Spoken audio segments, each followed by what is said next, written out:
بسم اللہ الرحمن الرحیم۔ شروع اللہ کا نام لے کر جو بڑا مہربان نہایت رحم والا ہے۔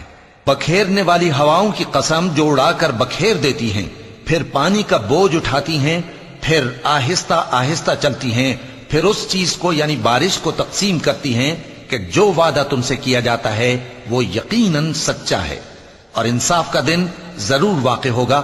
اور آسمان کی قسم جس میں کئی رستے ہیں کہ اے اہل مکہ تم ایک اختلاف والی بات میں پڑے ہوئے ہو، اس سے یعنی عقیدہ آخرت سے وہی پھرتا ہے جو اللہ کی طرف سے پھیرا جائے۔ اٹکل دوڑانے والے ہلاک ہوں جو بے خبری میں بھولے ہوئے ہیں، پوچھتے ہیں کہ جزا کا دن کب ہوگا؟ وہ دن ہوگا جب ان کو آگ میں عذاب دیا جائے گا۔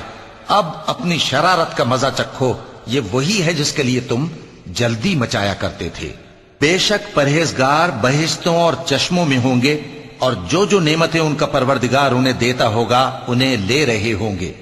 بے شک وہ اس سے پہلے نیکیاں کرتے تھے، رات کے تھوڑے سے حصے میں سوتے تھے اور صبح کے اوقات میں بخشش مانگا کرتے تھے، اور ان کے مال میں مانگنے والوں اور نہ مانگنے والوں دونوں کا حق ہوتا ہے۔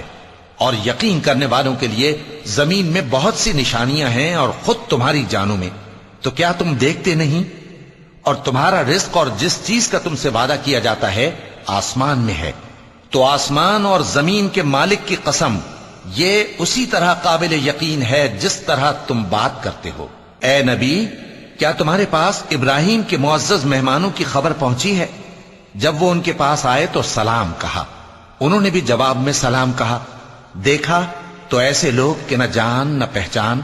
پھر وہ اپنے گھر جا کر ایک بھنا ہوا موٹا بچڑا لائے اور کھانے کے لیے ان کے آگے رکھ دیا۔ کہنے لگے کہ آپ تناول کیوں نہیں فرماتے؟ اور ان سے خوف محسوس کیا۔ انہوں نے کہا کہ خوف نہ کیجے، اور ان کو ایک دانش مند لڑکے کی بشارت سنائی۔ تو ابراہیم کی بیوی چلاتی آئیں اور اپنا منہ پیٹ کر کہنے لگیں کہ ایک تو میں بڑھیا، اوپر سے بانجھ۔ انہوں نے کہا تمہارے پروردگار نے یوں ہی فرمایا ہے، وہ بے شک صاحب حکمت ہے، خبردار ہے۔ ابراہیم نے کہا کہ فرشتوں، اب تمہارا اصل کام کیا ہے؟ انہوں نے کہا کہ ہم گناہگاروں کی طرف بھیجے گئے ہیں تاکہ ان پر گارے کی پتھریاں برسائیں جن پر حد سے بڑھ جانے والوں کے لیے تمہارے پروردگار کے ہاں سے نشان کر دیے گئے ہیں۔ پس وہاں جتنے مومن تھے ان کو ہم نے نکال لیا، پھر اس بستی میں ہم نے ایک گھر کے سوا مسلمانوں کا کوئی گھر نہ پایا، اور جو لوگ عذاب علیم سے ڈرتے ہیں ان کے لیے ہم نے وہاں نشانی چھوڑ دی۔ اور موسیٰ کے حال میں بھی نشانی ہے، جب ہم نے ان کو فرعون کی طرف کھلا ہوا معجزہ دے کر بھیجا تو اس نے اپنی قوت کے گھمنڈ پر منہ موڑ لیا اور کہنے لگا یہ تو جادوگر ہے یا دیوانہ۔ تو ہم نے اس کو اور اس کے لشکروں کو پکڑ لیا اور ان کو سمندر میں پھینک دیا، اور وہ کام ہی قابل ملامت کرتا تھا۔ اور عاد کی قوم کے حال میں بھی نشانی ہے، جب ہم نے ان پر نامبارک ہوا چلائی، وہ جس چیز پر چلتی اس کو ریزہ ریزہ کیے بغیر نہ چھوڑتی۔ اور قوم سمود کے حال میں بھی نشانی ہے، جب ان سے کہا گیا کہ ایک وقت تک فائدہ اٹھا لو، پس انہوں نے اپنے پروردگار کے حکم سے سرکشی کی، سو ان کو کڑک نے آ پکڑا اور وہ دیکھ رہے تھے۔ پھر وہ نہ تو کھڑے رہنے کی طاقت رکھتے تھے اور نہ مقابلہ کر سکتے تھے، اور اس سے پہلے ہم نوح کی قوم کو ہلاک کر چکے تھے۔ بے شک وہ نافرمان لوگ تھے۔ اور آسمان کو ہم ہی نے اپنی قدرت سے بنایا، اور ہم کو ہر طرح کی قدرت ہے، اور زمین کو ہم ہی نے بچھایا، تو دیکھو ہم کیا خوب بچھانے والے ہیں۔ اور ہر چیز کے ہم نے دو دو جوڑے بنائے تاکہ تم نصیحت حاصل کرو۔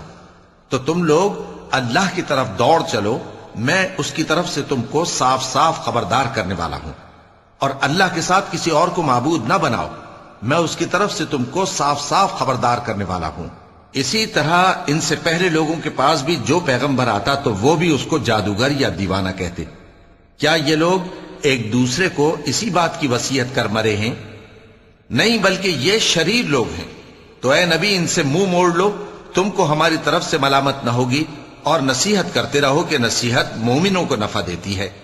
اور میں نے جنوں اور انسانوں کو اسی لیے پیدا کیا ہے کہ وہ میری عبادت کریں۔